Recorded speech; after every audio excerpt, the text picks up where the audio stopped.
Okay, thank you. Okay, being 8:30, I'd like to call to order the Planning, Environment, and Development Committee meeting of February 4th, 2025. Do roll call. It looks like we have perfect attendance this morning. Minutes approval. We have a motion to approve the minutes from January 7th. So moved by Mr. Godenauer, seconded by Carl. Any discussion regarding the minutes from that meeting? No discussion. We'll go to vote. All those in favor say aye. Aye. Minutes are approved. We'll go to public comment. Scott, you got That's signed up. Last call. last call for public comment? Okay, we'll move on to members' comments. Any members' comments this morning? No members' comments this morning. Okay. Moving right along then to new business. 5.1. Is Mr. Kernick going to join us by remote? Is that the plan? Pardon? He's got an invite, but he has not joined the meeting. Okay.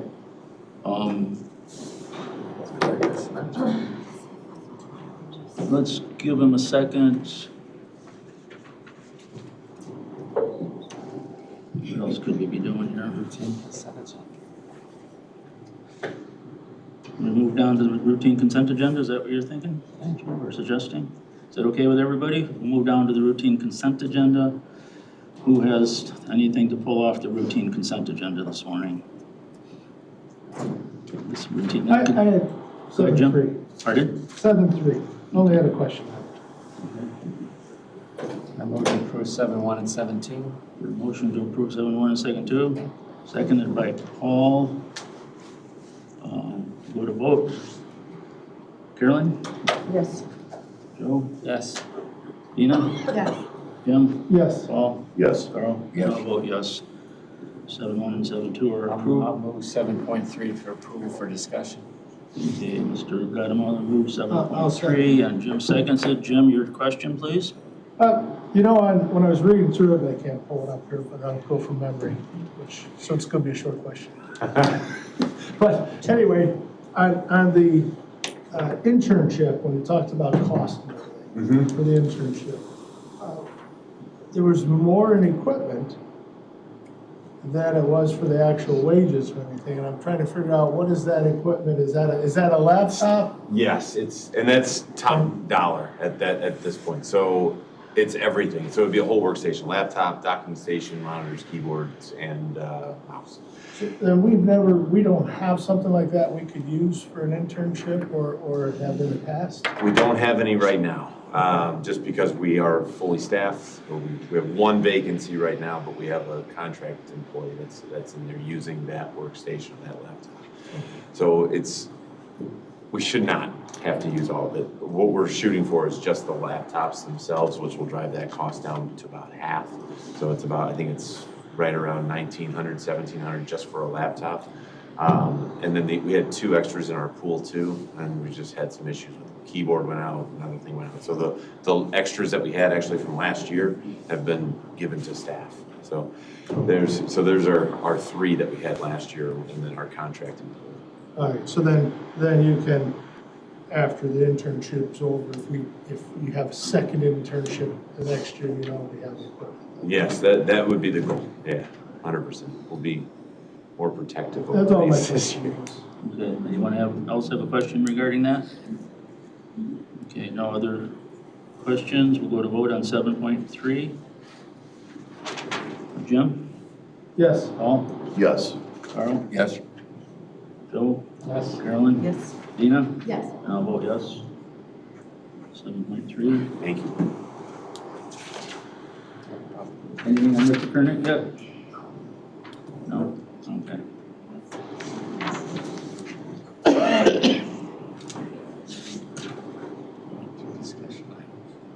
We'll have discussion here. As soon as I get hold of Adam, decide which way. Yeah, you can if you want. See if he wants to join us.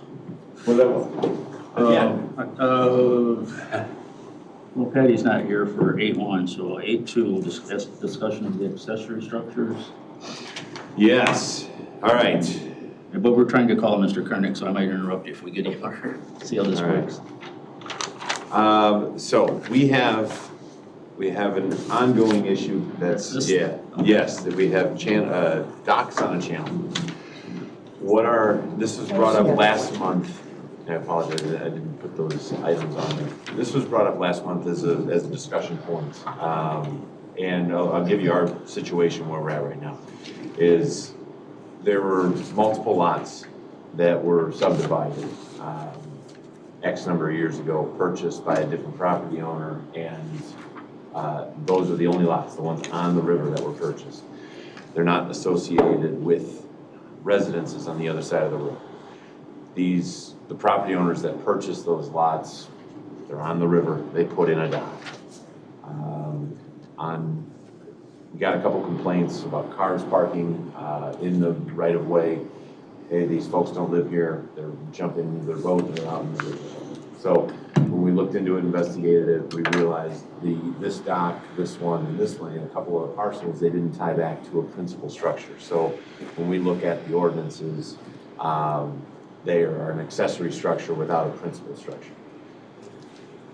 That's what they're actually in court for. A few of them are actually in court with that. So this was brought up, Member Gaudemeyer introduced this item kind of with a different concept. And Joe, ahead. See your hand up. So here is my concern about it. That's what the purpose of this is. The purpose, this is a 20 by 20 square foot of water. You're not going to build anything other than a principal use as a dock on 20 by 20 feet of water. I mean, you're not putting a home with on stilts and that put your boat underneath it.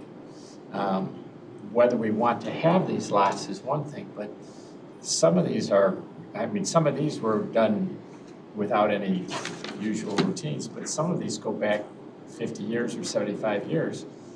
And, are we really in a position of saying you can't use a dock as a principal use? I mean, I think a dock's a principal use if you're talking about 20 by 20 feet of water. And if you see those pictures, you can see where the lots are at. Those lots are never going to be houses. They're going to be piers. That's what they were divided for. I know that our use of piers in our ordinance has always been those are secondary uses. They're not principal uses because we don't really have, this isn't Lake Michigan where we're pulling ships in and offloading and reloading and things like that. For us, they may be accessory uses. I think, I can't even imagine trying to get the Army Corps to let me build a channel again. But if they were to let me build a channel, I couldn't put docks up. And so one of the things, in fact, Adam and I talked about, I said, so what would the difference be if I did this with a series of condos and I put 20 piers up on my channel and rented them all out to somebody? It'd still be a principal use, but it would still not meet any of the housing, it wouldn't meet any of our other criteria. And so in my mind, I'm not opposed to people having piers. And if the only way they can have a pier is because they live, 2 miles away or 20 miles away, is to buy a 20 by 20 foot piece of water, why wouldn't you let somebody do that? So, and if we don't want to let them do it, that's fine, but I just don't think it's a bad idea. I mean, that's what people use the water for, to go boating. But it does not meet our ordinance. Just a question, because again, many of us represent a lot of the waterfront property, and there are associations that have an empty lot, and that's where everybody puts their boat slips, their piers, right? And everybody in that association then has access to that one lot for their boats. Does this answer that issue as well? Is that what it is? That's the problem. All those little boxes. It's similar to broken oar. Which, a little history, that subdivision was, I think it was subdivided in the 20s or 40s maybe. I don't know. She should. And that. Here it is. Yeah. Oh, yeah, I get Same with Pam. Pam, Do I have you want to come up and get on? You're not on the mic chair back there. I'm done. I'm not I'm just sure. gonna take your chair. I'm trying to figure out which lots they are you're talking Hi, I'm really about. I know, is Nice it, to meet you, Dina. All those little boxes in the water are all lots. oh, even So- like this One one. person. Yeah. So the it's a private channel, basically, is what it boils down to. It's not owned by any waterway, no waterway has the authority over it. If that were the case, then the zoning ordinance wouldn't apply, because it would be considered a right-of-way. So it's private property, has water on it, is really the only difference here in this case. So when this subdivision was created, that private channel was one of their public amenities. And then it looks like in the late 80s, early 90s, their HOA started to disband. People became less interested, apparently. So they decided to sell the property to a private individual. So they sold the property. I'm not exactly sure how they divided it up, but it looks like the attempt was made so that they divided pieces that were adjacent to the homes across the street. Because some of you can see, some of the ones have a home across the street. Those are fine because that accessory structure is supporting that home, that principal structure. Someone along the way decided to take what they purchased and further divide it and sell those to individuals outside the neighborhood. So that's the rub. So there isn't much space there. The people from the neighborhood have complained to us that there's nowhere for these people to park. They basically just pull off the side of the road there and go and get on their boat. And then, do you know when that was done, Renee, when they did that? Those were done in the late 80s, early 90s. The re-subdivision? Yes. Okay. Can I, oh, I'm sorry. No, go ahead. How many are in that situation? Because it looks like a lot of these actually look to be right across from a primary structure. Do you have So your how many map? are we talking about? Pam's got a map. I've got a map too, but I I can't. have- Six, if I'm not mistaken, that we have, this is the You want current to take that issue. to Renee? I'm Does sorry. this subdivision no longer have an HOA? That's correct. I see. Here you And I don't know anything we can do about that. And this isn't the only situation similar. So they dissolved their own HOA? Yeah. Okay. Renee? Which, by the way, is How- not unusual for stuff that happened 30 years. you know. Right, and because I would think that the HOA that would manage this predicament. But it sounds like the issue is you have people coming that don't live in this residential that are using these piers, these docks, and then monopolizing space with their vehicles without residential space to put them. And so are there allotted space for these people that buy these docks to put their vehicles? Like, is there a park? No. Not to my understanding, there isn't. So where are they putting their vehicles? Just on the street. Okay. And where are they launching these boats? I don't know. I don't know that. I don't know where the nearest. I didn't know if they were using this residence boat launch. That was another issue, it's just non-residents are using docks. That's That's the That's issue. it. the That- rough, I think. Okay. Maybe I'm missing one in there, but that's the rough. Those are the structures. Yeah. Those are the piers that do not have a primary structure associated with them. There's been a couple in here where folks have removed Thank you. their piers already though, so. Yeah, okay. But these are the properties in question. Staff. Thank you, Thanks. staff. Carl? Oh, Dina, you okay now? You done? Yes. Okay, Carl, what did you have something? This looks really typical up and down the river. How many more? Like, if you go to the Broken Oar, you can take this and lay it right on top. It's exactly the same as you get into Burton's Bridge, where you've got like 10 foot of land and then the pier. So there's not too much difference from what this is compared to that. The way it looks on the ground, I will give you that. People poke piers wherever they can. There's a couple of different ways that can happen. One is through an association. So we do have some developments that have these kinds of private channels that are associated with their homeowners association. They keep their boats there. You could have a lease situation where someone has the principal structure across the street. They could have leased their portion in the water to somebody else. We wouldn't get involved in that kind of arrangement. And then you also, in this particular situation, it would be cumbersome, but one administrative remedy that they would have is to, all the owners of these newly created lots would have to get together and they could try to rezone that property and create a marina. We also allow for that. So a lot of what you see up and down the river, we have a few that are marina zoning. But a marina would not solve the problem of parking.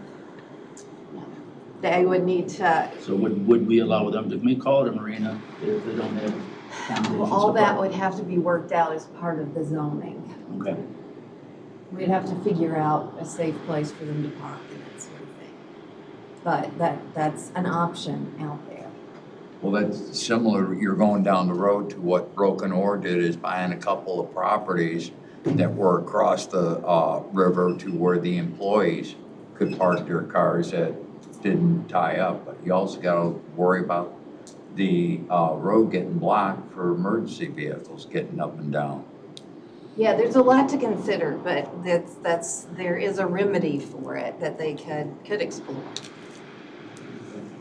Member Altoff had another comment. I apologize, I probably should have moved up. I mean, isn't part of Still the issue chairs. here, Broken Oar is a commercial entity, right? Correct, but So we have down the the road. parking.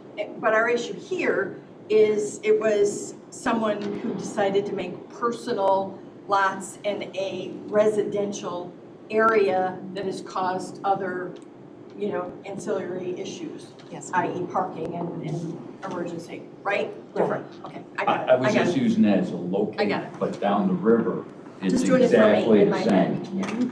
Can I clarify, are these leased docks or is the purchased? They're purchased. So the owner, and then that owner could then sell that dock to somebody else and so on and so forth. So there's no regulation of dock sales and coming and going with different people. You own the dock. Right. Okay. And you could own the dock, not have a boat on the dock, and I could have a friend, right? So there's no regulation on who uses the dock, et cetera. The homeowners association let go of that kind of control when they sold Too bad they it. I mean, don't it's have enough cumbersome. lot there I to mean, buy the park. So regardless, we still have a parking issue. And rent a parking space. So we've identified the problem. The easy part. Any suggestion from staff, or are you looking for direction from us? You want to come back with some kind of, Well, I mean, I'll say, I don't, our ordinance is pretty clear. And I guess that's, one of the things that makes this topic a little bit uncomfortable for us, to be perfectly frank, is it is clear, but if we want to come up with an alternative, I think that's why it was introduced to the committee here. I don't know that we have a recommendation that would, somehow alleviate it for this part of the world. When we look at it, the ones that comply are the ones that have a house directly adjacent. Outside of that, the other mechanisms, we don't know how they would actually go. To do a conditional use would involve all the things that we just introduced. To sell it to an adjacent property owner and then try to lease it back, there's some maneuvers there, but we don't know if that would be executable on its surface either. So those are some other administrative remedies, or just remedies that they would be able to take out independent of applying the ordinance. that would be pretty tough. And just so you know, we're not just making a decision without a lot of research. We consulted the state's attorney's office more than once on this. Stoyan's been involved. I've asked the state's attorney, hey, since it's a water lot instead of dirt, is there a difference? And they can't. So, but these were put up before our ordinances were in place, or after that? The ones that are, some of them are platted before. There's others that are in the stretch running north-south that were subdivided and they're not gonna be substantial enough to meet our current ordinances for They, zoning. they weren't created at a time when the ordinance allowed for that size. They were created illegally, they put the piers on illegally, and now we have to deal with it and decide whether we're gonna make them take the piers off and comply with our ordinance, or grandfather something in for them. Okay, Jim? Okay, so those piers have been there since the 90s, some of them, when they sold them? And then the people who sold those lots was the home association of all the people who lived in those houses there. And probably several or most of those are gone, the people that got the Sure, homes. since the 90s, they're probably all. Okay. And therein lies the problem, unfortunately. Only people say they don't want their other people to A lot of people parking on the road. What bothers me about it is that we're worried about parking, and the parking has become the problem, not the piers. And yet we're stopping the piers because somebody's parking a car on the road. That doesn't make sense to me. True. Well, were these piers there, are these piers new? Storian knows more about that. They are more recently built, yes. The lots were created in the 80s and 90s, 2 or 3 that but the improvements have been, Yeah, probably the ones, the highlighted parcels in blue along here. These are probably your newer piers that are, I don't know off the top of my head, probably in the last 10 years or so. A lot of these older piers have been there prior to the establishment of the stormwater management ordinance. This one here in particular was tied to this parcel. This owner passed away, and this was given to another resident, and a different owner came in for this house. But this is one that is newer as well. So you probably have about 1, 2, 3, 4, 5, 6 or 7 or so that are relatively new. But this is a waterway, you would imagine piers are going in regardless, correct? I mean, it would be expected that they're on a channel, this is a waterway, piers are going in. So, I'm trying to understand the issue, if this is what would be expected, right, on a waterway. The issue is that they're owned by people that don't live there? So, yeah, the issue is that these have been regulated, you know, and what Joe's presenting is that these docks should be the principal issue. Well, from the zoning ordinances, we've looked at that, and as we've interpreted that over the years, and maybe it's even black and white and defined, but it would be, those piers are looked at as an accessory structure. And the accessory structure can't be on a parcel without a principal structure. These parcels are too small to, and then they're on water, they're too small to host a principal use. So then the discussion becomes, and what's been introduced is whether or not the principal use of a dock on these, some are illegal lots or not substantial enough to meet zoning definitions, could those be classified as a principal? So did they get permits to put these piers up on those lots, or just put them up overnight and? Some of them had permits, some didn't, so that's where this all basically stemmed from, was complaints and looking into whether or not permits were obtained for some of these piers, and if they weren't, that's where the... But we gave permits for some of these that were on lots that weren't. For the piers, no. The ones that, yeah, they're Only either- for the ones that had the house across the street, if we could, then I issued, and I think that was only 1 or 2. Okay, so the other ones didn't get permits, The other ever? ones did not get Correct. permits. And did they need permits when they were put up at the time? They should have had permits, right? Yes, yeah. Like I said, we have violations, I think we have 7 of them that are with violations, and they've all matured to the point that they're in court at this point. Okay. Carolyn, go ahead. So just a question in terms of that, in addition to the subdividing of those lots. How did that occur? Like, when you talk about they put on the piers that were without the permits, which they needed to do but didn't. How did that get subdivided, and was that done according to whatever rules, or is it because it was on a private channel that was, didn't require coming to us? I'm getting a little confused right there. That's one of the Yeah, joys of county government, is that people can operate under the State Plat Act and the exceptions to the State Plat Act to divide properties. So someone can draw this scheme up themselves, bring it in here, and the recorder records it. Nobody has oversight over that. So we don't, could you argue that we're created in violation of the State Plat Act? Probably, but we don't get into that. We wouldn't have the It's resources. actually a misdemeanor if they did. You gotta- So, Joe gets into it. so they just divided and didn't really have to go anywhere to do anything about that. Then some of them then put on piers without coming and getting a permit. Or subsequently these- sold it Or to somebody. subsequently sold it and then they came. And these people bought without, they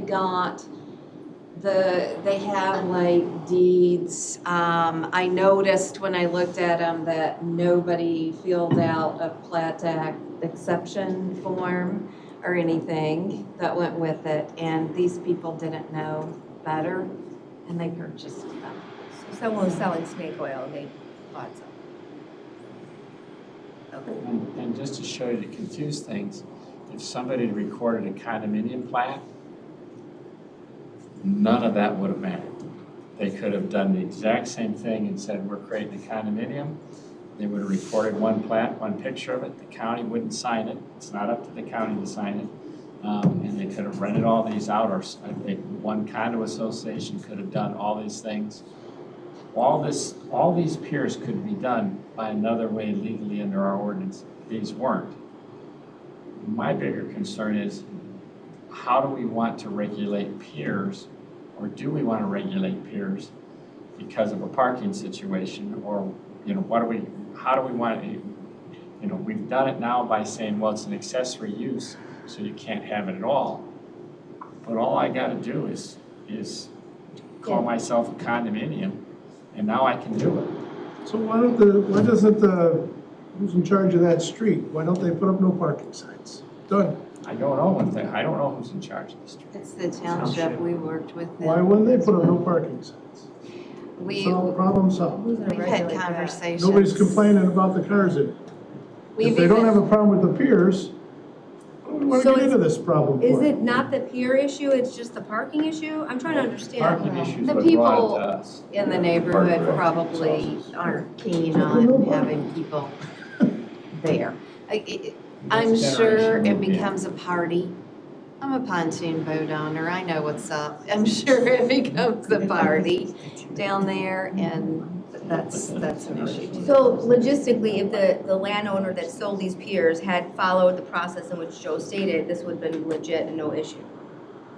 If they had left it alone, if it was owned collectively by the homeowners association, then they could have come to us with a proposal to do this very thing in an orderly way with rules and regulations. Yes, they could have. I'm leaning towards Jim. It's like, Problem solved. Start going. So it's not, one other thing I will say is that it is the uniqueness. This is unique, wouldn't you agree, Stoyan? Because we don't have a lot of private channels, especially of this size. He's not committing to nothing. I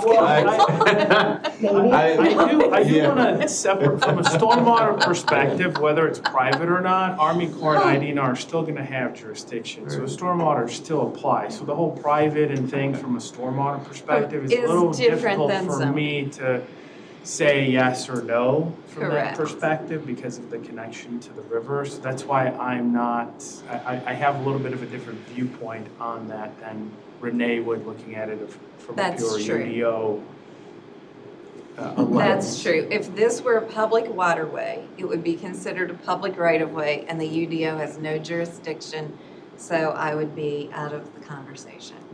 I mean, I'm kind of leaning with Jim as far as, I mean, the township's not involved in this? Only They're for- involved, and they get the complaints, but Part- they part haven't of- found a solution with this. Part of Is some of Beach these. Street a public street or is it a private drive? I think It's the township, township. it's all township. Dedicated. Township, okay. The township highway commissioner did, some of these piers and decks and things do extend into the right of way. So he has allowed them to have some of those improvements extend into the right of way. For his part, I'm sure. That wouldn't be any different than my driveway going through the right of way to get to the road. Yeah, but I Right, guess, that's in- correct. yeah, in this case though, you know, what was out there, people were storing things in the right of way and things like that, and part of those decks did extend, so part of, you know, a deck was extending into the right of way in some cases, and so part of our approval was that the township would be okay with that to make sure that they, you know, have the access when they're doing maintenance, et cetera, and they did allow that.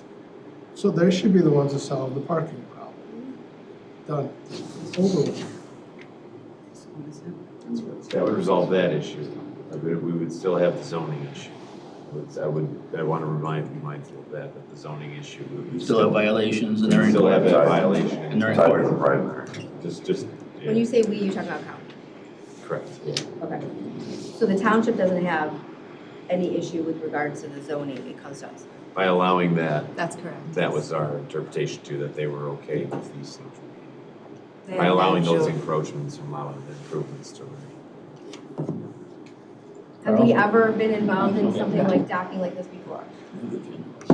No problem. Not that Any meeting I'm, the county? not that I'm aware of. It's a unique It is. situation. Oh, okay. I didn't know if there was a precedent. Carl, did you have something on Yeah, that? I got two questions. Maybe Ms. Altoff can be a better one for this question.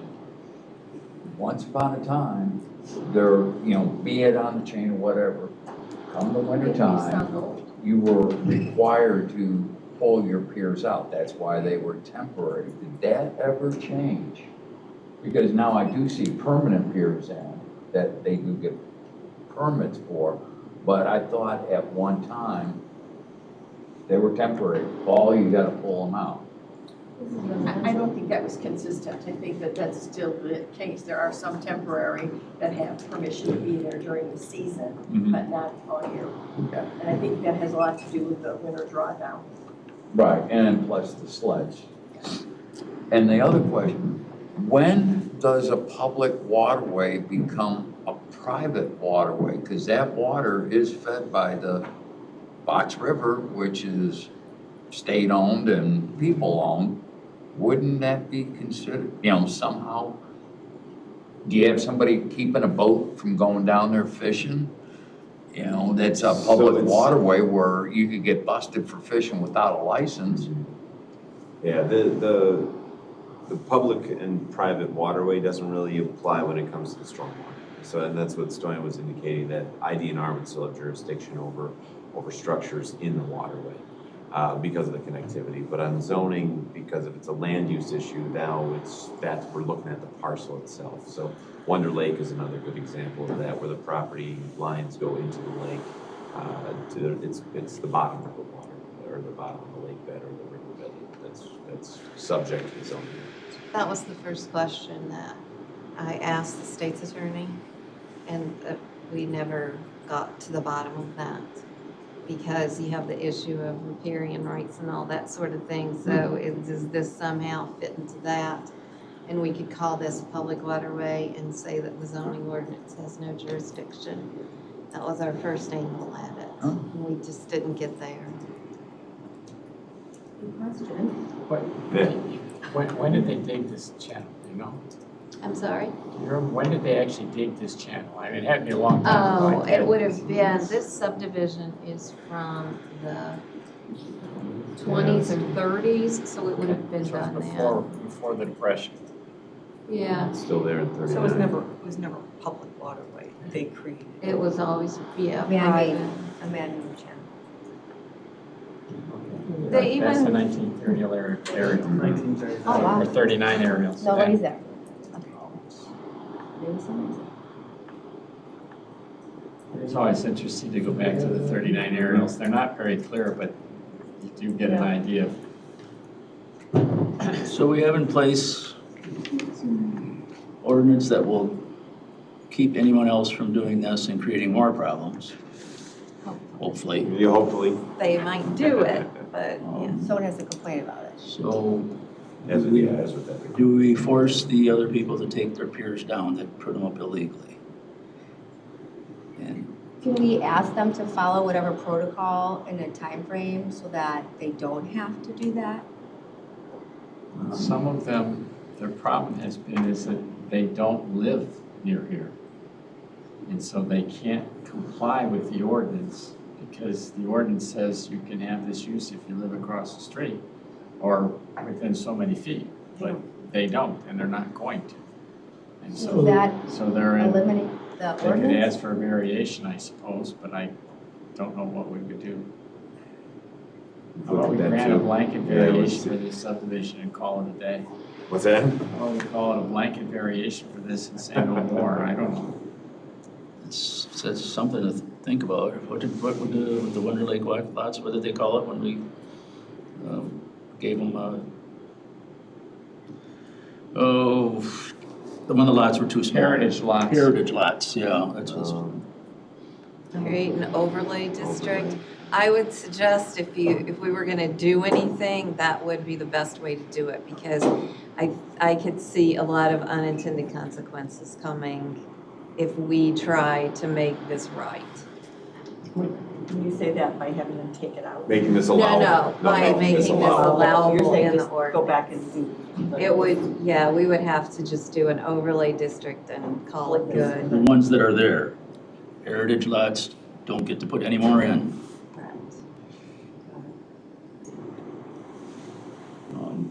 Okay, How many actual piers are in all those lots? I believe it's one, Right, but how many are actually on them? in the highlighted areas? Yeah. I believe it's 7. About 7, I'd Yeah. say. It's changed, Okay, like this one, That photo shows better. yeah, sorry, that was the 2005 just showing. so Like that's- this one has been removed and this one has been removed, so 1, 2, 3, 4, 5, 6, 7 with this one here. The one at the bottom corner to the, is that a free floating pier?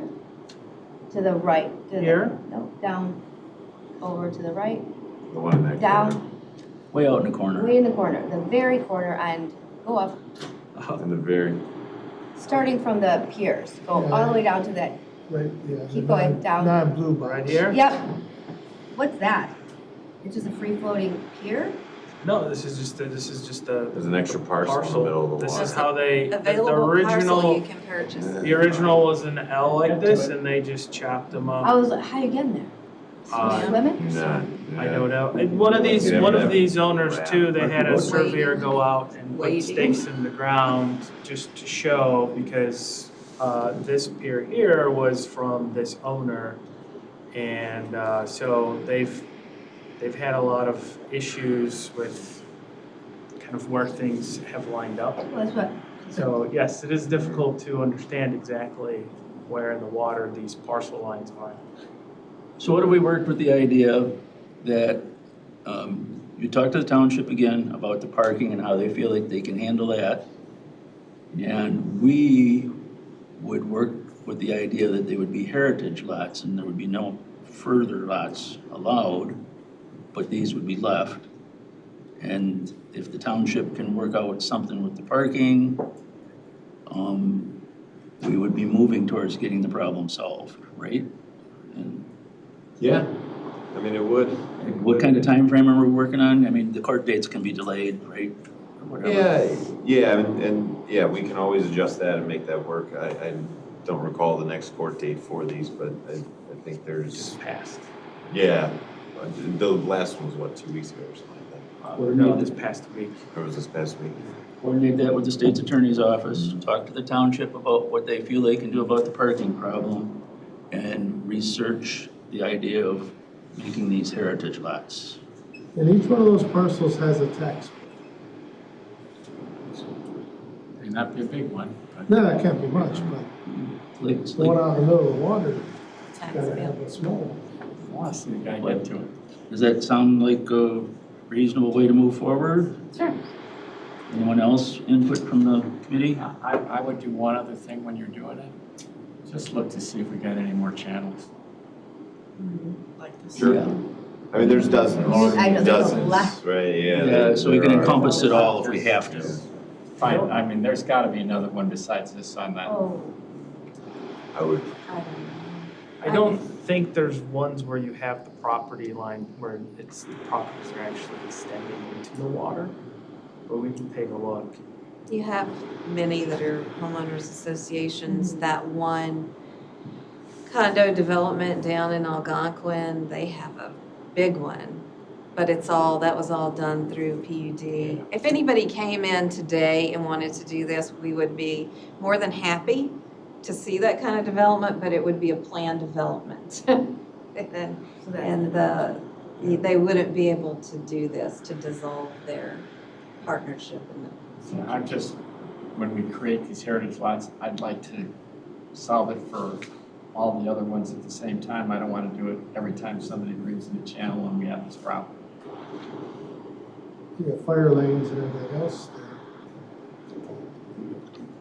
They can solve this themselves, but the township should be the ones to solve this problem.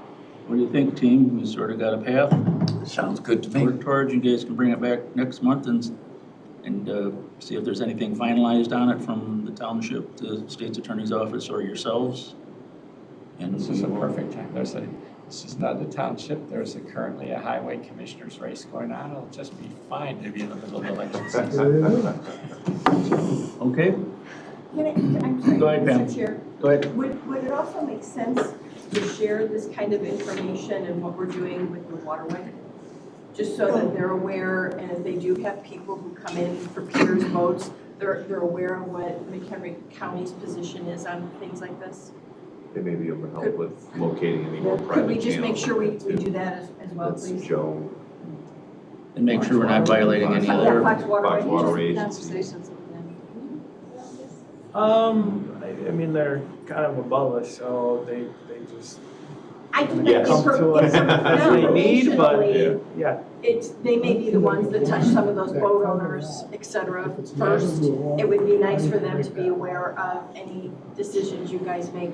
Sure, Pass of that course, on. yeah. that's easy enough. If they would like to take it, that would be awesome. I don't even, but from- again, I just think that that's, that intergovernmental stuff is, of course. And from the other direction, make sure we're not violating anything Yes, thank from you. them. Yes. Can I ask one more Yeah, question? she was- Go ahead, Dina.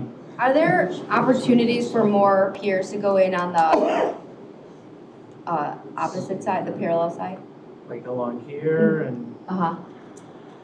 The I mean, ownership of that. this ownership is one owner right now. Is this a separate? That, owner? is That's it, that's a water? sandbank? Yeah. That's like a marsh? It looks like one, yeah. So nobody owns that property? It looks like a Somebody owns beach. it. Somebody It's does. always owned by somebody. Well, I'm wondering. Owned by somebody. Benjamin Berger. Oh, no. Yeah, I think Mr. Berger owns all of this right here. So if Mr. Berger decided to To divide it up? Yeah. Yeah. But what we can do in this overlay, if you guys want to, is say what's there is there and no more. And then after the no more, what would be the procedure for people to put a dock? Then they would either have to buy a existing parcel and come and get a permit and put their dock there. But if that long parcel was split up and they build a primary residence there, they could put a dock in of their own. Pretty right? wet. That, Sandy. Yeah, as it stands there, yeah. we targeted He these owns this though, properties. doesn't Yeah, we targeted So these he's- properties as part of buyouts, so to give you an idea. Oh, of- that's right. I forgot that. They decided, Yes. yeah, We they, took care of that. they decided not to sell. Oh, Yeah, they. But to get a building permit on that longer stretch on the waterway would be pretty tough, huh? It's gonna be pretty difficult, yeah. I think Mr. Berger at the time, actually, what he wanted to do here was do some kind of farming agricultural plots to allow people to come and like use them or something like that. Was one of his ideas. Like goats. You know what, I don't know. This was, yeah, this was at the time when we were. I'm just curious in because discussions. there's opportunity for more of these to go in. And there's miles That of gray channel. area like that, or that kind of light brown area, Uh-huh. that's swamp. I mean, I know that, but somebody might want a dock to put in this, I mean, Some nice deer trails. Carolyn? So to follow up on that, if somebody did want to put a dock, per ordinance, it would require a primary structure. They couldn't just put it up on a lot unless it was correlated to. Well, that's what we're saying, we would do an overlay No, I'm district, saying this once is that's my in- understanding. Once we put that in, to answer your question. Right. The only way they could put in another dock somewhere is if it was correlated with an existing structure per our ordinance. For this private thing, yes. Yes. That's not the same for the rivers and it's just for a channel. Right, but in this situation, so like on any of this additional property along this private channel, once this heritage thing goes in for these lots, anything else would require to meet the ordinance which says you have to have a primary structure, right? That's what I'm understanding. Okay, so I just want to be clear about that, okay. But if there's Regardless not a of the dock on one of topography. those parcels, they could put one, right? If we do the overlay? I think you have to. Yeah, Yeah. so the open lots that are there are included in this, they could put a dock. Would that be what you're saying is a permanent dock or a temporary seasonal dock? We look at them the all as same. permanent. So we do look, if you put a pier in, we do require permits for them. And they would go through the IDNR, and then once the season requires it to be pulled, you can put that same one back. So as long as it matches that configuration, and every once in a while we do run into that where they'll add a leg or add a turn or something like that, and then we get that requalified. But it's, yes, they can put the same one in year after year. So the complaints haven't been the docks per se, it's been the parking. And we can't solve it even doing this. We can't solve their problem, it's all the township. Our township's 100% has to It's been fix a it. combination of complaints in that area, whether or not people have permits, the parking, some of the storage along the right of way. Garbage. It was basically a combination of a lot of that basically I had to go in there and document and take pictures and come back and see what was grandfathered, what wasn't, and start to kind of clear that up and go from there. We had a situation where there was old sandbags left that the elderly couple just planted, flowers on top because it was hideous. So it was a combination. I feel like things have settled down now since we started this process, but yes, it was a variety of complaints in that Right. particular area. wait till It's April. winter time. It always settles down in the winter time. Wait till 4th of So- July comes. Can I just ask one clarifying question? With placing the heritage component on this, does that solve the issue of future docking? If it's according to how we craft this, it's gonna be an overlay district that is gonna be crafted to as best we can get at this particular situation. And I would assume that we would want to say no further division of these properties. Right. Okay. Somebody could, as has been done in the past, illegally build a lot, but I think I'll be at that honest. point, we would have to enforce what we had, so. I have a baseline, I don't have to trudge through all those records. Good enough to move forward? Definitely. Okay, everybody's okay with it? We're gonna move on from 8.2 then. And, Hey, are we backing up to 5.3? um, Or did- Chairman, Just a second, check with Mr. Kernick, ever check in with us? Since Stoyan's here, So, Mr. Kimrick, that was the total on my end. I did reference the March 4th meeting and not the February 4th We didn't do meeting. that. I Okay. did try to reach out to him to see if he was available. He has not responded. I do Okay, so apologize. this goes to February 4th, or March 4th. Okay. Which isn't a problem if we move that to March 4th because Mr. Kernick is already an alternate, so he can attend any meetings if they need him anyway. Okay, so do we need to make a motion to table that to the? I'll make a motion to move his interview to March 4th, Second. which is our next meeting. Great. Seconded by Carl. All those in favor say aye. Aye. Okay, that's what's gonna happen there, so those two are off the board. Let's see, we got these guys up here. 5.3. Yeah. Okay, 5.3, that's what we're gonna do? Absolutely. Okay, We got Stoyan here. well, we got Patty here too, so we just gotta get everybody worked into the system here. Yeah, so this is a very, this is a unique situation. I guess I'll turn it over to Stoyan here pretty quick, but we have two property owners, Jasmine's Nursery, commercial operation that's looking to improve drainage among some other things on their property, and it would interface with the neighboring property to a degree. Neighboring property has some existing infrastructure, but the way the water would be routed, it would rely on that existing drain tile specifically. Our ordinance has a provision in it where owner A has work that would influence work that would be required on owner B's property. Owner B has the right to say, hey, I don't want you to do that. And owner A can say, that's fine. Then what we'll do is we'll establish a surety, a bond, a letter of credit, something where post the completion of this work for a 2-year period, that bond or that surety would remain intact, and owner B would have the opportunity to draw that bond or draw that surety and say, hey, listen, I was wrong, we need this work done. In this circumstance, we have that situation where owner A and owner B are in agreement. And when we try to apply that ordinance, and to establish that letter of credit or the surety, the owner A ran into numerous hurdles, both with their bank, with their attorney, saying, hey, listen, this is not, setting you up. They basically couldn't get into agreement with themselves on how to lay this out.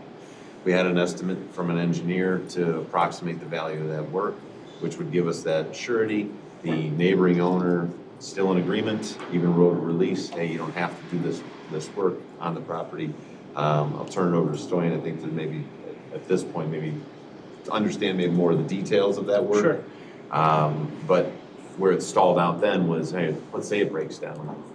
How do we actually enforce that surety? From the county standpoint, now we're gonna go out and bid this and execute work on a neighboring property that we hope works. It should. It's engineering, but there are some unknowns. There's the unknown status of the existing drain tile.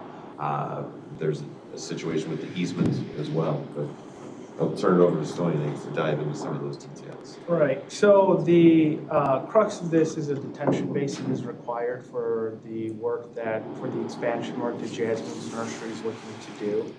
And anytime a retention basin is going to be built, that's where we look at the impacts to the downstream neighbor. And as part of that analysis, there has to be a demonstration that the neighboring property has the infrastructure or the means to safely carry that water through their property, with the idea that, and this could be anything, imagine a subdivision where you're collecting now acres of stormwater into one centralized location. So it's that concentration of water that can become problematic. In this case, we don't really see that, so I included an aerial for you guys, and if you want to pull it up on the screen here. But in that aerial, you will see just the existing conditions are already the water's already being funneled into a channel, and you can see that distinct feature carry through to the neighboring property as well. So we don't really have a situation here where we're collecting acres of stormwater where it wasn't doing that before or anything along those lines. We do have an established existing drain tile system that is there as well that continues to run onto the neighboring property. And from a design perspective, we didn't want to hydraulically connect the existing drain tile with the proposed detention system. That'll pressurize it. Part of the drain tile investigation that was included showed that there were some issues already at 176. There's some kind of finger drain tiles that were coming into this, and so you could start to see issues at these other locations. So what we ended up with then was that, and in talking to a reputable drain tile installer, he recommended just put in a new drain tile that runs parallel if you're going to do this correctly. So that downstream neighbor was approached to say, hey, would you like to have, you know, a new drain tile and everything? And that neighbor said, you know what, I don't want this. And the upstream neighbor went and got part of your package, basically a signature indicating that, hey, we're fine with the work. We don't want this improvement. We've already got drain tiles in there. We've already have this kind of defined swale area. So we said, well, great, but in order for us to issue a stormwater permit, then we have to have this other person put up this security. That's the language that you see in front of you. And that's where Adam mentioned that working with their state's attorney and working with that owner, the vagueness of the SMO language for how that security would actually function and be executed left us with a lot of concern. And so ultimately we're looking at revising that language in the ordinance, but we're left with now this idea where you have two amenable parties and we have no way to move forward with a permit other than this variance procedure. And so what we tried to highlight here for you for some of that background is just to indicate that the drainage patterns are not changing. The difference now is that this is going to be collected to a detention basin that's going to have a slower release than you would in the existing conditions. The release is pretty much in the same location. It's just a little bit offset because of that existing drain tile. We don't want to impact that. It runs pretty much directly along that existing swale. So we are offsetting it a little bit, but the release is going straight back in as if it was overland flow in the existing conditions. And so the risk that we see is very minimal in terms of the design, and that's why we were recommending the variance for this one. Good, Jim. All right, so going through this, we had talked in Stormwater about the downstream landowner signing a release before anything happened, right? He would sign a release, said that he the county held everybody free of this since he refused to participate. In other words, if they get a flood across their stream and a gully across it, that's his problem, right? Where's the release? Is that this one from? We didn't go back and create a separate document. This was what. But are you referring to the September 8, 28, 23 signed by? September 6th, yes. This is what was given to us by the two owners, this document here. All right, We were not read that involved. for us, Mr. Attorney across the room from me. Which not- number? Read that for us, there's no way that would hold up. I mean, he's got a butt in there. Which number are you looking at, Jim? I'm sorry, so I can pull it up. Neighboring. It's 5 or 6. Number 6. Thank you. I mean, we are in That's it. agreement. Release. That's We it. are in agreement, and kudos to the county for coming up with this in full agreement, as long as we don't take any more water than our current 10-inch tile will allow. Because when we get a big rain, water goes over Sunnyside Road. So basically, he's saying, yeah, I'm in agreement until it rains. Now, Jim, don't be so cynical. Well, I am. I mean, the- I Mr. agree, Attorney, I don't get it either because When it's, we get sued over this, I mean, it's nobody else has signed this. We have one signature on this. Yeah. We don't have. This was, it was just included as the intent from the downstream neighbor. It wasn't whether we had this or not. Okay, so we're not worried about it. I'm not trying to base, my recommendation off the fact that I have these signatures. I think my recommendation stems off to the fact that I can legitimately say from an engineering perspective that there would be minimal risk with the current design.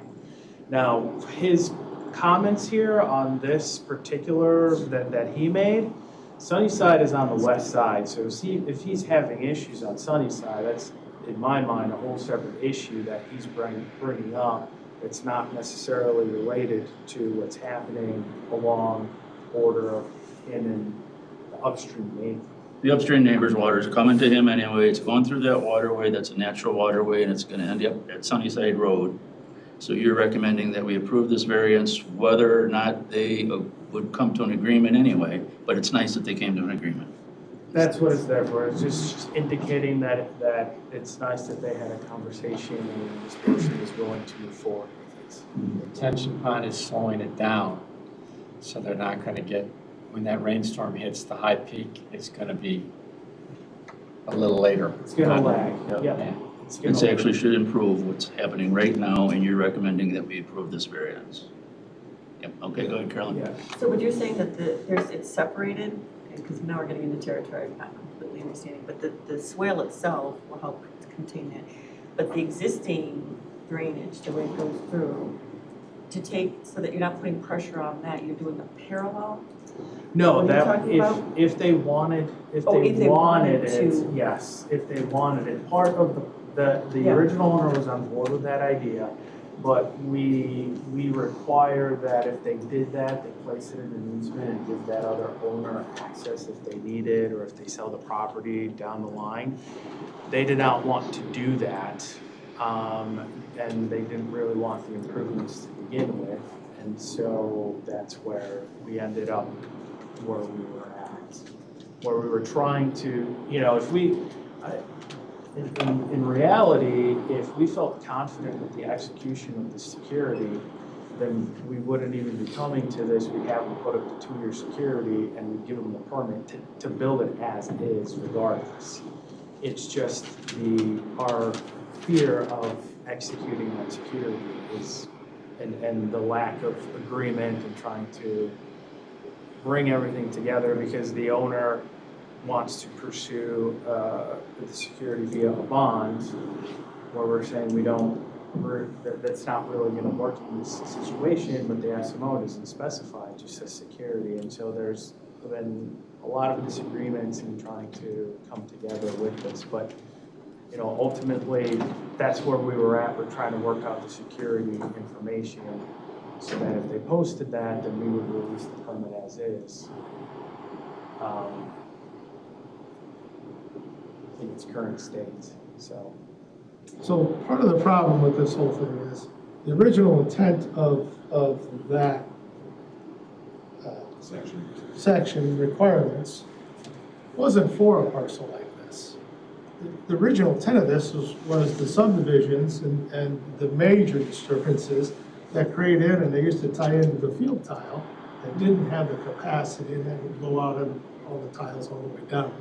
Or in the case which is under our jurisdiction, where the high school is on Harmony Road, you get a shower and there's a gully washer runs right across because there's so much runoff. The 12-inch tile that's there, it runs right over the top. So there's a big swale going through that runs for weeks. On a small rain, it runs for weeks now. And so the intent of this is to solve those problems where they create the capacity to drain to the drainage ditch. And when you have a drainage ditch or whatever, a drainage ditch that's been dredged out and cleaned out, but then you get the gully washer and crosses 3 or 4 different landowners, fills the creek back in. Because the water's running over top and it's natural erosion causing it. And so that was kind of the intent of this originally. Would you guys agree with me on that? To stop this when there's a major development. And these guys, so I support the variance. But while we talked about this before in the past, in other meetings, that variance was that landowner who was not agreeing to let the person cross the property and holding up all the permits because of that, could sign off and say, I don't want this, I don't want them to put a bond on, and I have no repercussion when that water comes to me on a 6-inch rain. I have no repercussion because they wanted to fix it correctly the first time. Now, and it opens a whole nother thing about the easement on other properties that people have to put on. Like the one we did up at Harvard for the dairy farm, that they had to give a land easement. That's a whole nother subject. But this one here, my understanding is they have to sign off on this for us to do this. They have to sign off. You can't take that garbage that was written there as the word, and he's not even a landowner, is he? He's a tenant. I'm going to interrupt you just for a second, Jim, because we went from the discussion mode there to the new business, and I should have had a motion to recommend this variance before we discuss it. So could I have a motion on the floor to recommend this variance? And then we'll go on with. I'll make a motion. And seconded by Paul. Okay, further discussion. Jim, did you have further to say on it? I'm just, what is for this variance? In that variance, is there a place, a page for a sign off on property, all property owners involved in that project? No, we don't have a document like that. And this variance is strictly for alleviating the need for that person putting up the security. So what stops them from coming back? We created a variance. What stops that downstream landowner coming back and saying, you're dumping water on my property that? Yeah, I see your point. There wouldn't be. You're right. There's no protection for the county on this. Or the upstream landowner we're giving the permit to, but there's no protection. But we don't have a whole lot of liability for it anyways. When's the last time we've been sued because we issued a stormwater permit? It does go into drainage law, Illinois drainage law, which that upland, he can't stop it. But he's creating more drainage with their building, right? Well, yeah, They're doing the detention. currently, bond, I agree. currently they're in violation because they actually built pretty much everything at this point. So it's in a state where it's been flowing like this for some time, where they need the detention in order to alleviate the violation on the property. But I haven't seen anywhere where the tenant or the landowner, this is the tenant who has that writing that sent you, that so-called agreement. It's not the landowner who did that. So why would we grant a variance until that landowner tells us an agreement? So what would you like? I guess I would need some direction. Because how do we know the landowner's really in agreement? So, you're right. I mean, on this one, if we go the variation route, we wouldn't call on that property owner, and that I would say is why we don't have that form in our arsenal. But I see what you're saying, where ordinarily sticking to the ordinance, you're going to have both parties here. So I think we got caught on that one, and that's fair. I mean, I know exactly what you're saying. We don't have that in the variance process typically. Because I'll say for transparency, I'm the one that actually asked about a variance, could we grant a variance?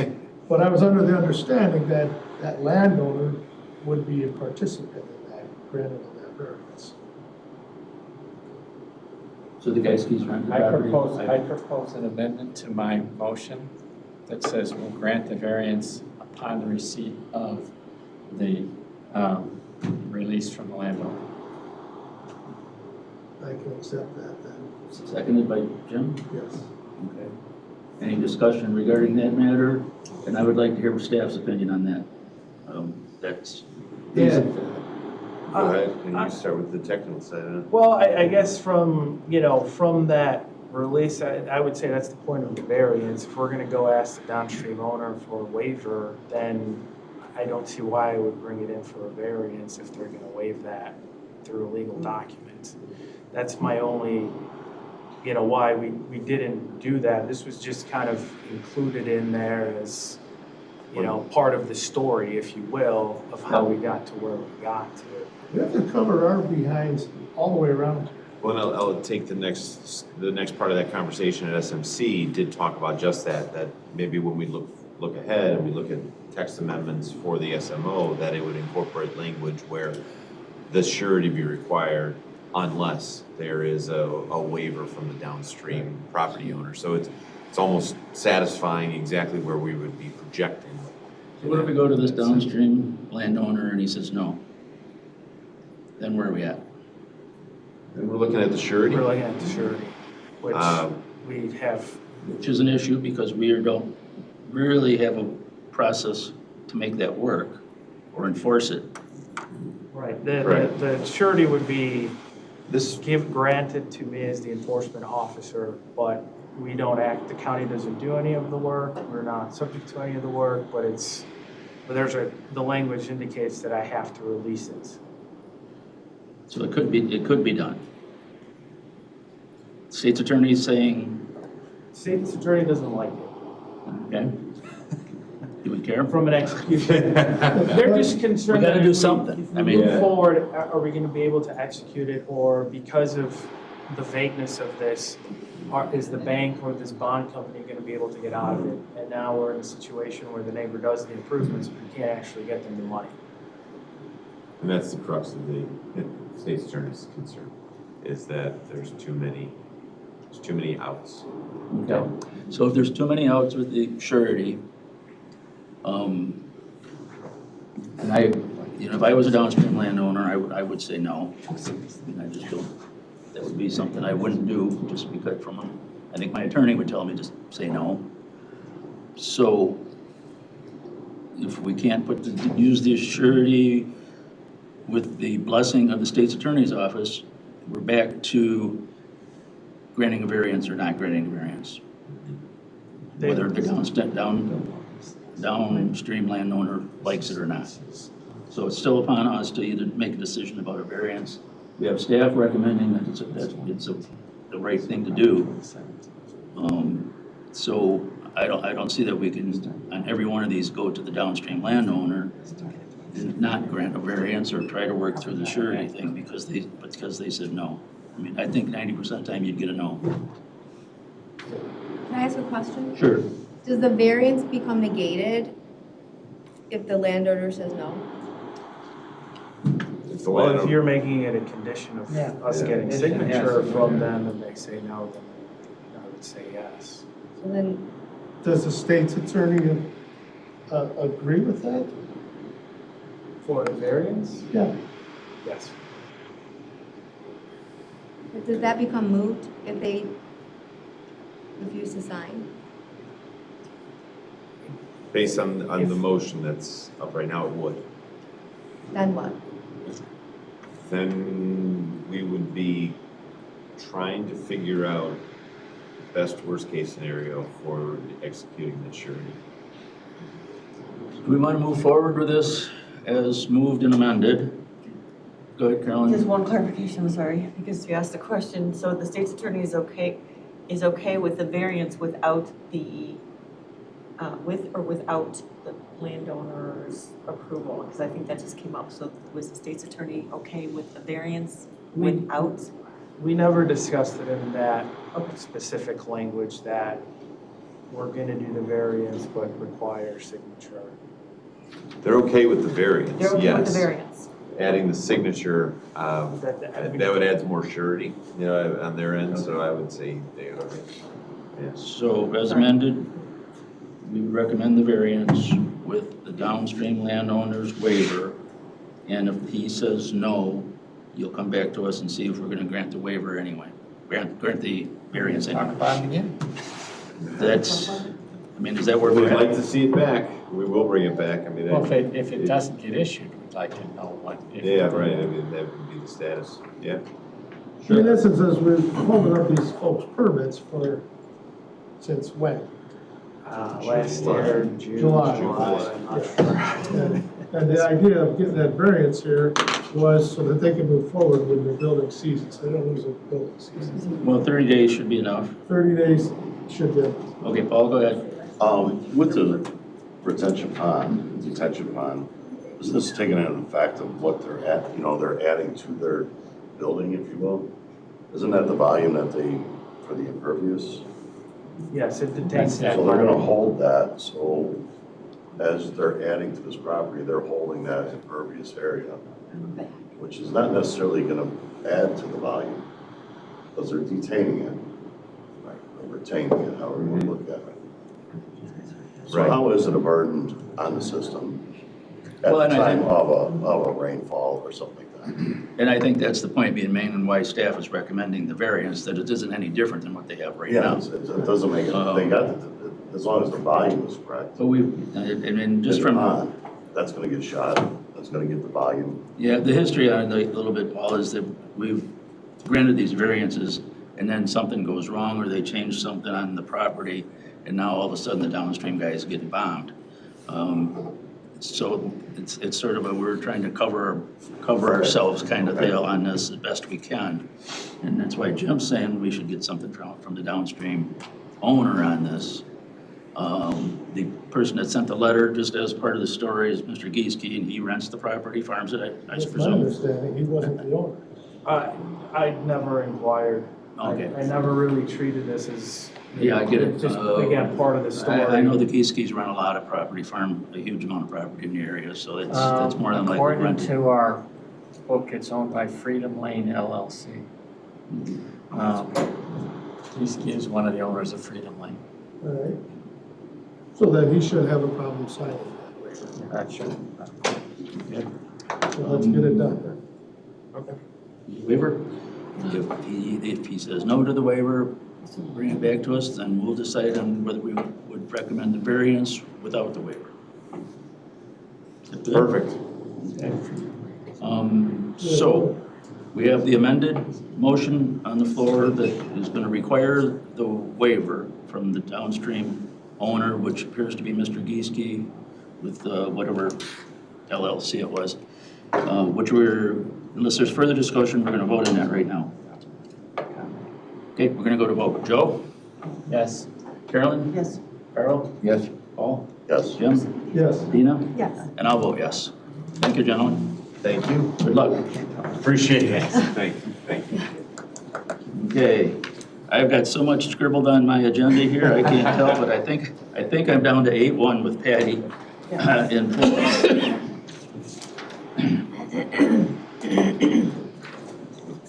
Thank you, Patty, for bringing this back to us. I know we asked you to go connect with some of the villages and stuff that you hadn't previously, right? Is that where we were at? It is exactly where we're at. So we did have the meeting with the city managers.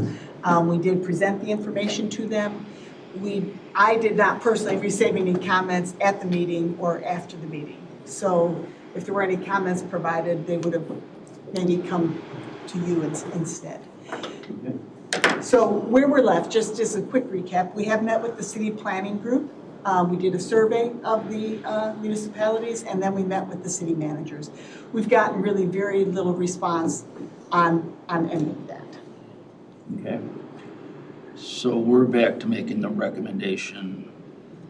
And can you just break it down for me? Yes. Either we do this, do that, or do that.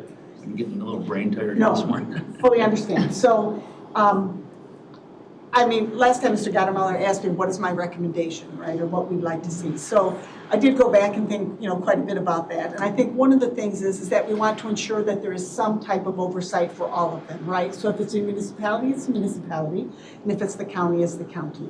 We have confirmed that that's the case. Every municipality has some ordinance or regulation in place that they're enforcing for pool hearings.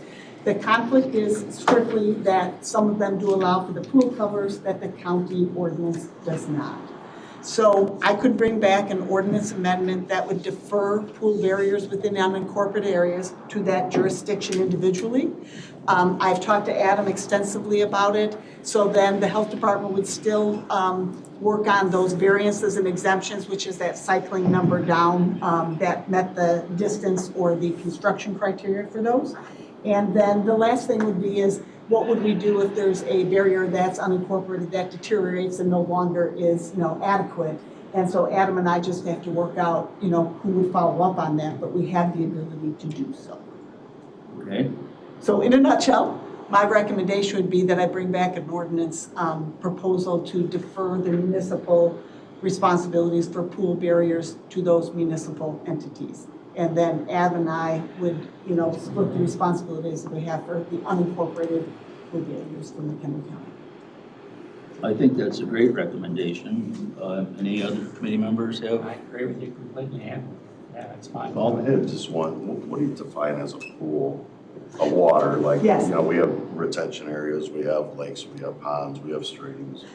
Where do you start and stop? We have hot tubs. Correct. So hot tubs are defined separately, and then a pool is defined as one that will containerize 2 feet or more of water. So, But you only put those restrictions on homeowners, not necessarily landowners that have lakes or ponds. correct, or it's not whatever. surface bodies of water. One of the reasons is statistically, child drownings are associated with pools. And then secondly, part of it is that a small child falls into the pool and there's really no way for a child to get out, whereas if they fall into the edge of a surface body of water, where it's shallow, that zero entry, that they can, in theory, get out. That's really, I think, the thought behind it. Okay. Anybody else? Well, thank you, Patty, and I think that's a great recommendation, and if you guys can work that together, we look forward to it. All right, thank you. Thank you so much. I appreciate it. Okay, that's great. Once again, I've got scribbles all over my agenda here. All I see I have left is the CBA hearing officer reports Renee? and what's going before the board. Okay. So for the new members, this isn't really a discussion topic, it's just more of Renee gives us a heads up.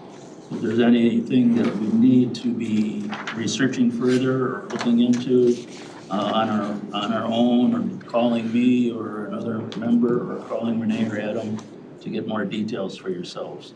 So with that, Renee, take it away. All right. So you have 3 petitions coming before you this time. Not the easiest. One is a standard variation. It's pretty straightforward. Somebody has a garage that's too close to the lot line. They want to demolish it and rebuild it. That one's straightforward, and the hearing officer has recommended approval on that one. The next one is Maple Valley Materials. So that's the gravel pit. None of us have heard about it at all. That's the gravel pit on Maple in Marengo. It's adjacent to the, I think it's Lafarge, isn't it? Pit that's on 23. Well, there's a couple Just pits to on the the other side of east. it, but yeah, I don't. This one's, Yeah. Yeah.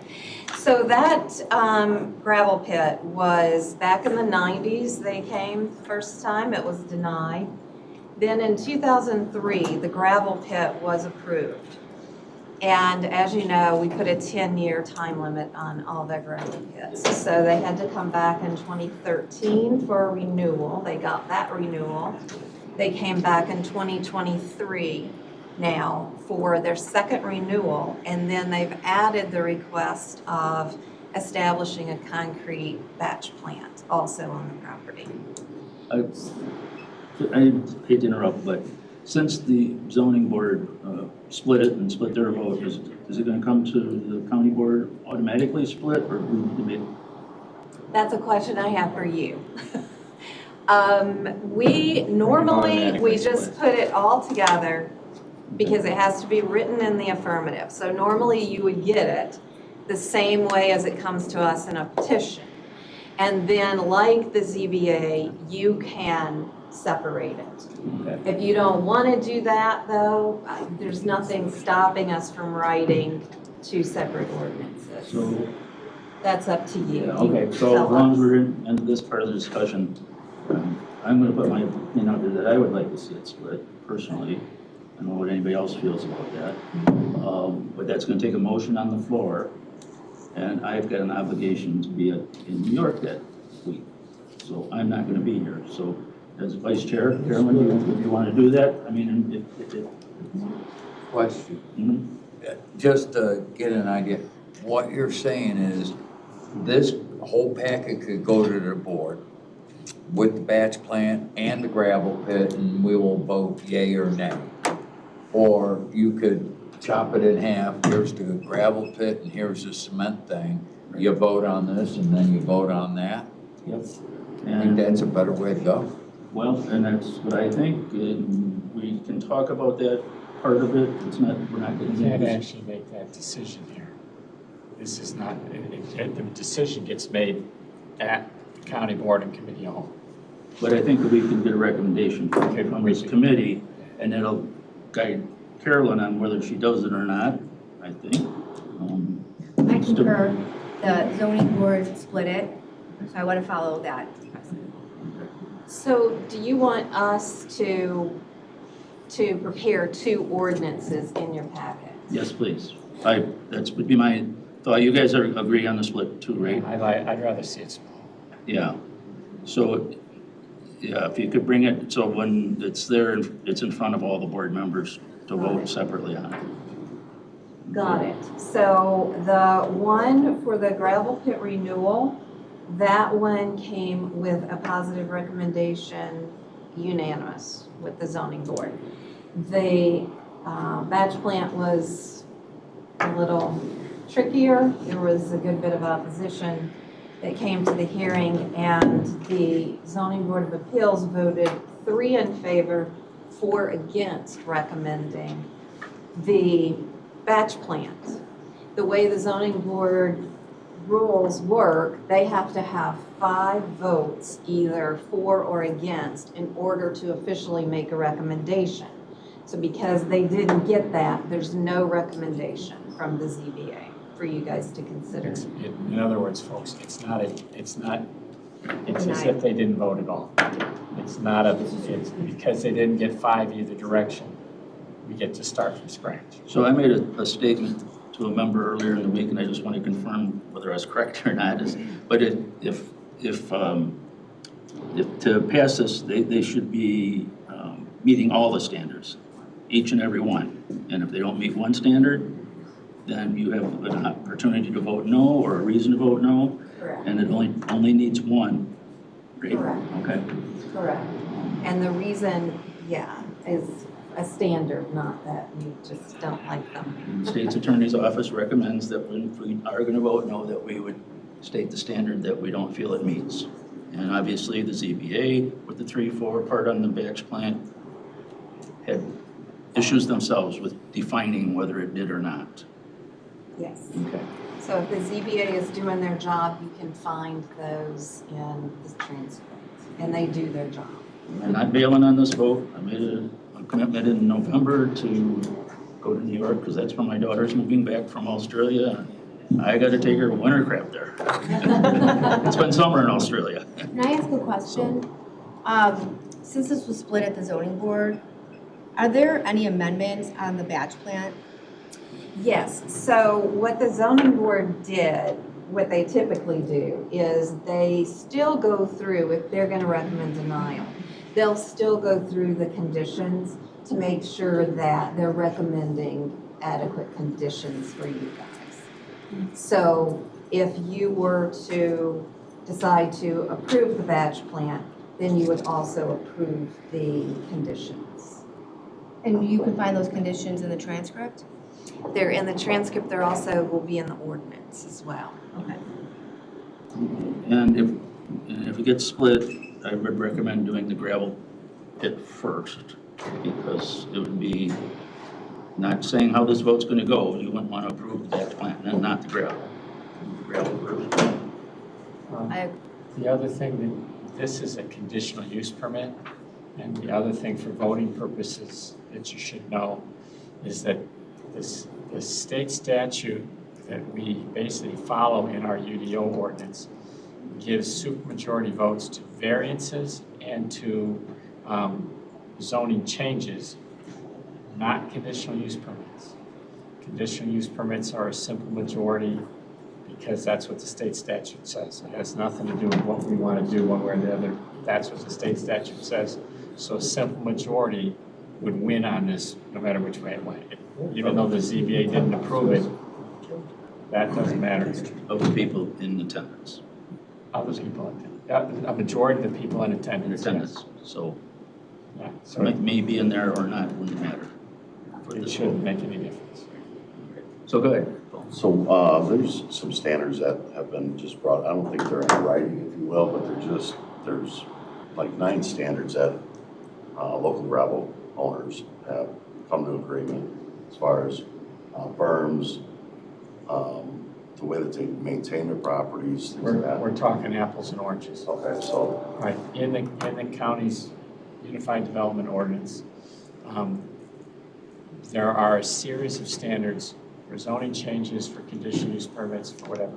Those standards are based on what the law has upheld over the years as here's what you can look for, and here's what you should look at. And that's really what she's talking about. When you see the zoning board debate, and you'll have a transcript of that, if you look, when the agenda comes out, if you drill down it, you'll see the debate that the zoning board did.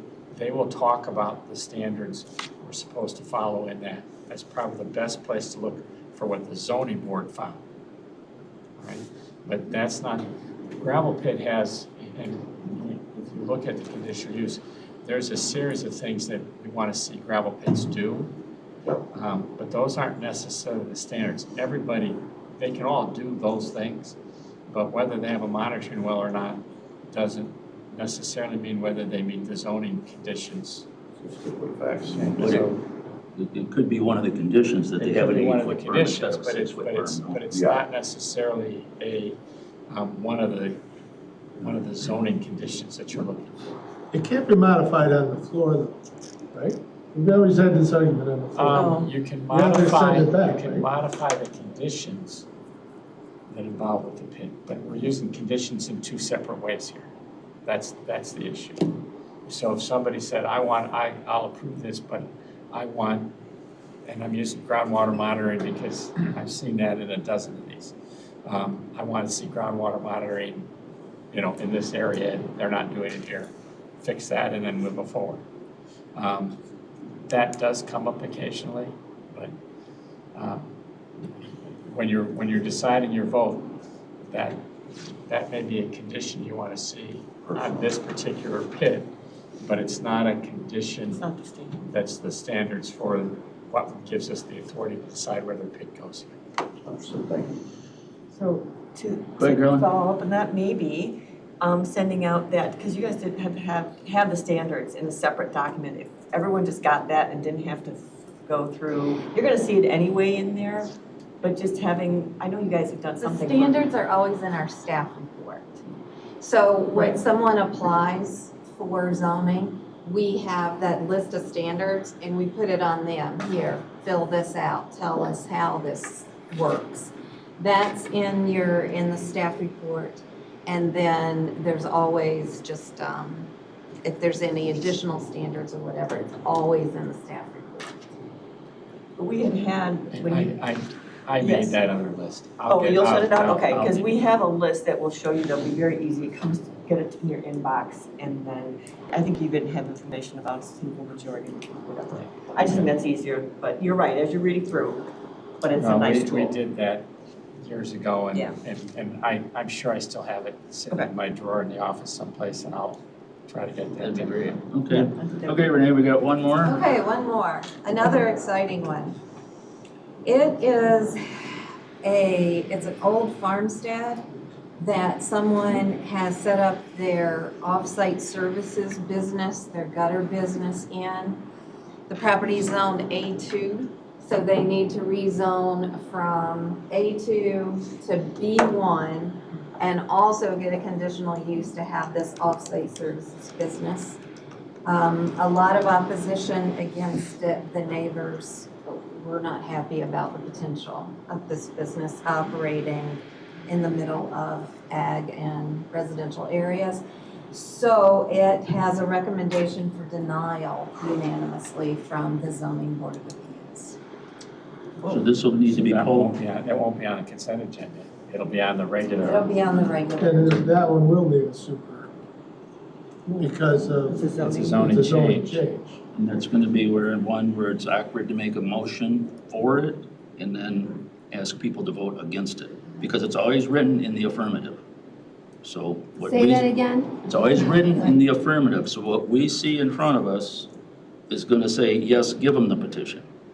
So when we make a motion on the floor, it's gonna be, that we want To approve. to agree with the zoning board of appeals, you would wanna vote no. A little backwards, right? No, Okay.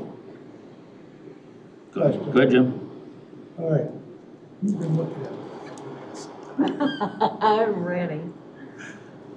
Why didn't they come forward with just a conditional use for this instead of changing the zoning to B1? Because B1, they can put anything there that falls within a B1 structure. I read that they have a lot of trucks apparently, they have street trucks. Because off-site service business isn't permitted in any way in the A2 district. So they, okay, So- because that's so a you two can't- parcel. You can't ask for a conditional use in just any zoning district. So I read up on this one last night, and I thought, man, this is really weird, the way they're doing this. Because there's a lot of statements in there about residents and everything, so, okay. Okay. Anything more? No, I think Okay, that's thank enough you. excitement. That wasn't so bad. No. And my second page has future topics. Anyone have future topics? No, last month, that already cost us too much time. Yeah, you sure did. Anyway, no Sorry. executive session needed. A motion to adjourn by Carl, seconded by Paul. All those in favor say aye. Aye. Okay, ladies and gentlemen, thank you very